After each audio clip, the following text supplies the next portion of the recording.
Est-ce que vous avez déjà envisagé que le fait de télécharger une application de fitness pourrait être ce qui vous empêche d'atteindre vos objectifs de vie? Ah, ça vous en bouche un coin, hein? Eh bien, restez avec moi et vous allez comprendre pourquoi.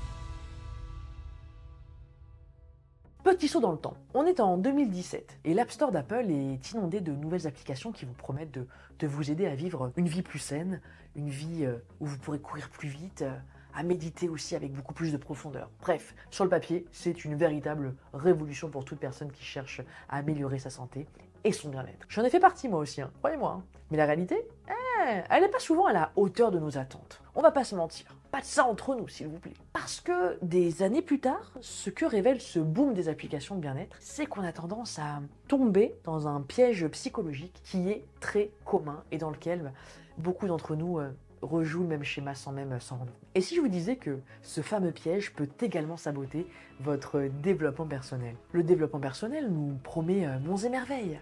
Succès, santé, bonheur, mais qui n'en voudrait pas? Forcément. Après avoir exploré ce domaine pendant des années, plus de 10 ans pour tout vous dire, et je vous dis ça d'ailleurs en étant d'autant plus à l'aise sur le sujet, parce que vous qui me suivez sur tous mes réseaux, vous avez l'habitude de m'entendre vous parler de dev perso. Parce qu'à la base, n'oubliez pas que je suis coach en développement personnel, avant de m'être spécialisé en tant que coach en leadership et business. Je suis très à l'aise là, sur le sujet à vous dire ça. Donc qu'est-ce que j'ai pu observer dans ma pratique ces 5 dernières années? Eh bien qu'il y avait beaucoup, mais beaucoup trop de personnes qui se retrouvent piégées dans un cycle de stagnation. C'est peut-être votre cas d'ailleurs à vous aussi. Hein. Alors posez-vous cette question. Est-ce que votre vie a changé de manière significative au cours des 90 derniers jours? Il se pourrait bien que vous soyez tombé dans le piège de la facilité. Mais pas de panique. Revenons à nos applications de fitness. Vous les téléchargez, le cœur léger, convaincu par la promesse d'une transformation personnelle, pour finalement vous retrouver à scroller tranquillement sur votre écran, sans jamais vraiment faire les squats ou les fentes que vous regardez passivement sur les vidéos. Parce que notre cerveau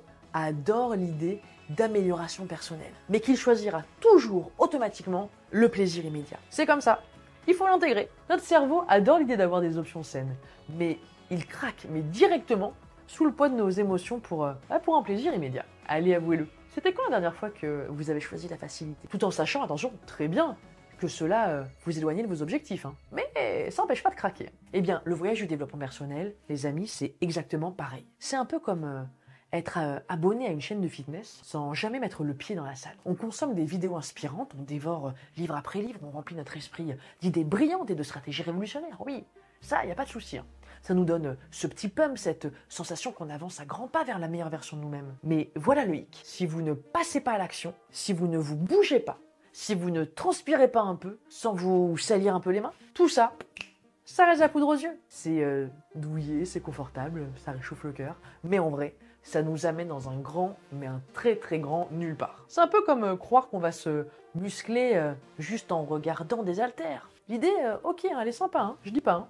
Mais à la fin de la journée, si on ne sait pas bouger véritablement, on n'a pas avancé d'un iota. Hein. Ce n'est pas en connaissant le secret du succès que vous réussirez, les amis, mais en vous mettant à vous bouger. Et oui, mettez du mouvement dans votre vie. C'est pas en restant affalé sur votre canapé comme ça, là, regarder Netflix, qu'il se passera quoi que ce soit dans le monde réel. Je dis pas que l'idée de pouvoir passer un peu plus de temps allongé sur mon canapé n'est pas tentante. On est d'accord.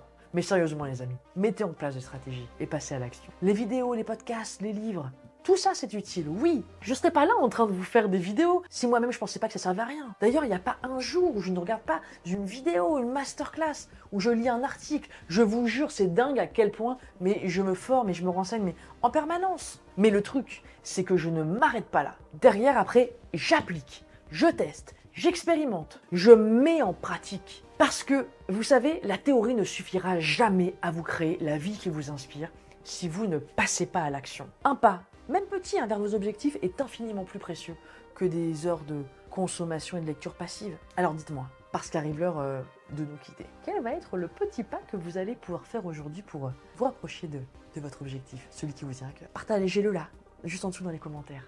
Ne laissez pas le choix de la facilité définir votre vie. Vous avez le pouvoir de créer la vie qui vous inspire. Alors faites en sorte que votre vie de rêve ne soit pas qu'un rêve justement. Et agissez maintenant. Let's go! Au fait, en parlant d'agir, ça vous dirait de vous abonner à ma chaîne pour recevoir tous les jours du contenu qui, j'espère, vous inspire? En tout cas, c'est mon but. Et puis, je vais pas vous mentir, ça fait plaisir aussi de voir que vous êtes de plus en plus nombreux sur les réseaux à me suivre. Alors pour ça, un grand merci.